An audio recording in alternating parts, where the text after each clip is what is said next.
Hello, welcome back to the channel. Today we're going to be talking about the clubs and the pubs and the nightlife in Pattaya. Now, it's once a world renowned as a haven for affordable entertainment, and in my view is currently navigating a period of significant structural change across popular districts like Soi 6, Tree Town, So we're going to call this fella Arthur. The atmosphere is noticeably quieter, and both business owners and customers are grappling with a complex shift in the local economic landscape. Now, before we get into it, if I can ask you, if you like this video, give us a thumbs up. Subscribe if you haven't already done so. It's absolutely free to do. It doesn't cost you an absolute penny. Really helps the channel, and 87% of people who watch my videos are not actually even subscribed. So come on, just press the subscribe button, comment. That is what I think, or my view on it. Right, is it your view as well? Right, so there's loads of factors that I think is absolutely stuffing Pattaya. Most notably, the rise in costs associated with bar fines and lady drinks has altered the value for the proposition of the typical bloke out seeking entertainment. So for many years, Pattaya's appeal was anchored in its status as a destination where a tourist budget could stretch remarkably far.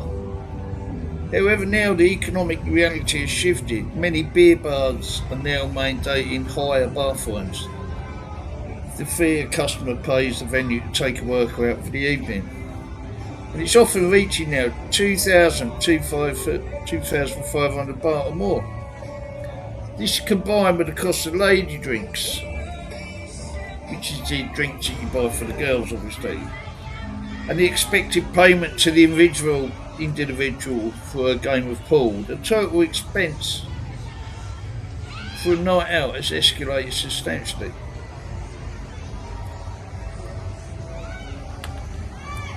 Obviously, we can't just have it all our own way. Bar owners face their own rising costs, the operational costs, and the pressure to maintain profitability in a competitive market. Obviously, they've got to pass these expenses on to the consumer, but I think some of them are getting absolutely greedy. And, for the core amount of people and travellers who prioritise getting the most bang for their buck, these increases have created a psychological and financial barrier to entry. Supply and demand, yeah, but greed perception. A significant tension exists between the supply of workers and the demand from customers. Some people have observed and suggest that the industry expanded too rapidly, with new bars opening frequently, while the pool of available staff remains stagnant or even shrank. So when the bars are competing for a limited number of staff, then I feel that they're pressuring employees to push for constant purchases, regardless of the customer's level of interest. Now that dynamic often results in a poor experience for the customer, who simply wish to enjoy a quiet beer. I've done it myself, and sometimes I feel harassed or suckered into buying drinks I do not want, leading to a feeling of being pushed out of the venue. When this happens to me, I go, pay the bill and go. And that's making the bar lose money, because I would have stayed if I wasn't getting pressured or feel that I was getting pressured to buy the drinks. So, when the environment in a bar shifts from a relaxed social atmosphere to one characterised by persistent financial demands, customers like myself naturally drift towards alternatives. Some are increasingly turning to digital platforms, to meet individuals outside the bar. And that's bypassing the bar fine and drink hustling culture altogether. And by that I mean Thai, friendly, Tinder, that sort of thing. Now, the relative strength of the Thai bar has made the destination more expensive for international travellers, plus all the stuff that's going on in the Middle East makes the flights more expensive. And so people are increasingly comparing Pattaya to more affordable alternatives in neighbouring countries, Vietnam, Philippines, Cambodia, etc. Now, the consequences of these shifts are visible in the high turnover of businesses. Now, the low season in 2026 has been particularly difficult, with many bars closing or being sold as they fail to adapt to the changing climate. In response, some venues are attempting to pivot.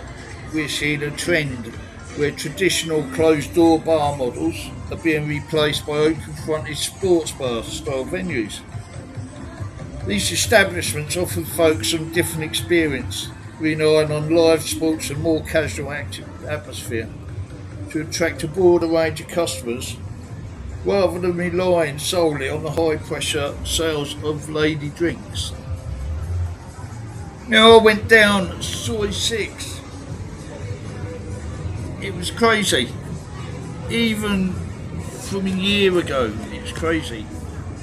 5 lady drinks minimum before you can take a girl at the bar. 2,000 baht bar fine, and then the girl's cost for her playing pool or playing dice with you, whatever you want to call it. Absolutely ridiculous. You're talking Western prices, I should imagine. So a lot of bars are doing this and absolutely ripping the heart out of their own businesses, in my opinion, really. So what's the answer? I don't know. So if you're still with me and you haven't subscribed yet, you obviously like the video. If you're still here, just press the like button, have a comment, give me your take on it. Subscribe if you haven't done so. It really helps the channel, gives me the inclination to carry on. Anyway, so conclusion: is this a market at crossroads? Now, the declining customers at Pattaya's beer bars is it's a multi-faced issue, isn't it? Not merely a result of higher prices, but a reaction to the total experience that no longer aligns with the expectations of the modern Western bloke going there for a bit of entertainment. As bar owners struggle to balance the need for profit with the necessity of remaining competitive, they face a classic dilemma of supply and demand. If bars continue to rely on aggressive pricing and high-pressure sales tactics in an environment where tourists are more cost-conscious and have more options, decline is likely to continue. For the nightlife industry in Pattaya to recover to its former absolutely wonderful self, it may need to move away from the expectation of the past and towards a new model that offers genuine value, transparency, and a more reliable, sustainable experience for the visitor. Whether the market will correct itself through lower prices or complete transformation of the business model remains a central question, and I really do hope it survives. Now, we got a club called the Candy Club, which is absolutely booming. The Candy Club, is that the way to go forward? It operates without bar girls or lady drinks. It represents a distinct segment of nightlife in market Pattaya. While much of the city's nightlife is specific with those specific elements, a venue that chooses to omit them changes the nature of the customer experience, and it really, really does. And its focus on music and atmosphere. By removing the focus on bar girls and lady drinks, the venue likely shifts towards its entire value proposition, towards the music, the quality of service, and the absolute brilliant vibe in there. Now in the Candy Club, the model there can be more appealing to a wider range of patrons, including couples, groups of friends who simply want to dance, and tourists who want standard nightclub experience, similar to what they might find in Europe or North America.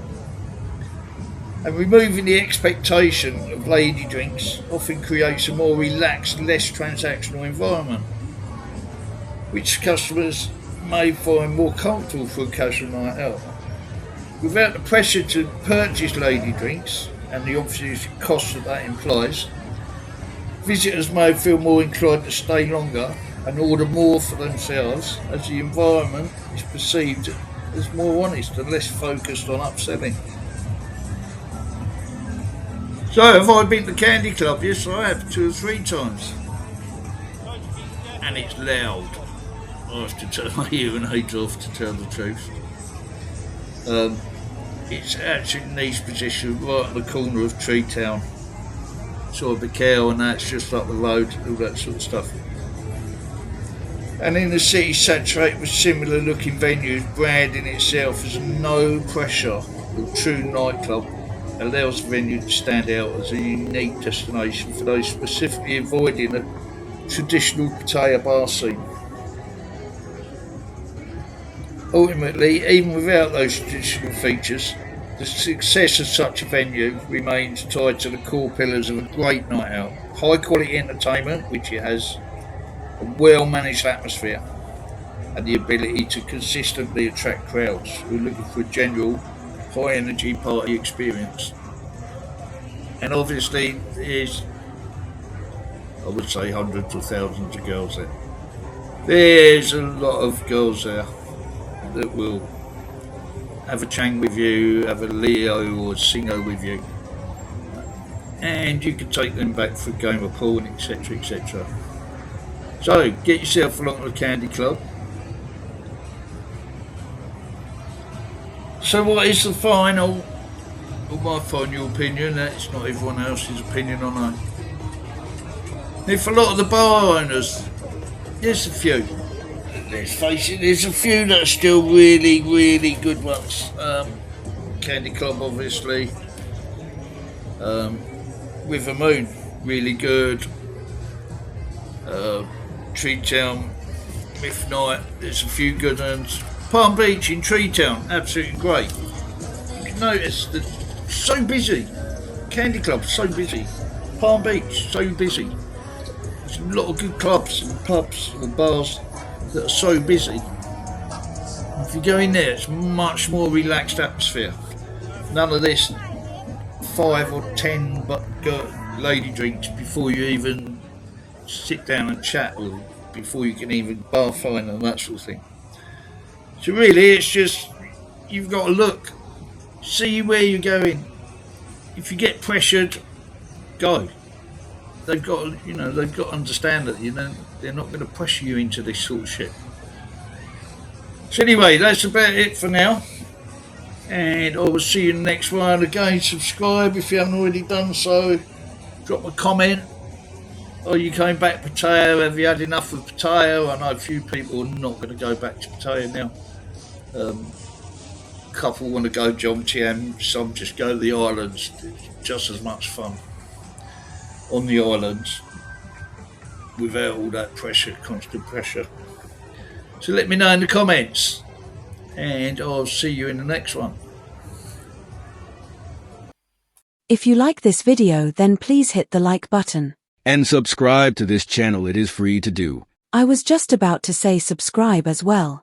And leave a comment for the deaf bloke. Like, subscribe and comment so the deaf man keeps walking.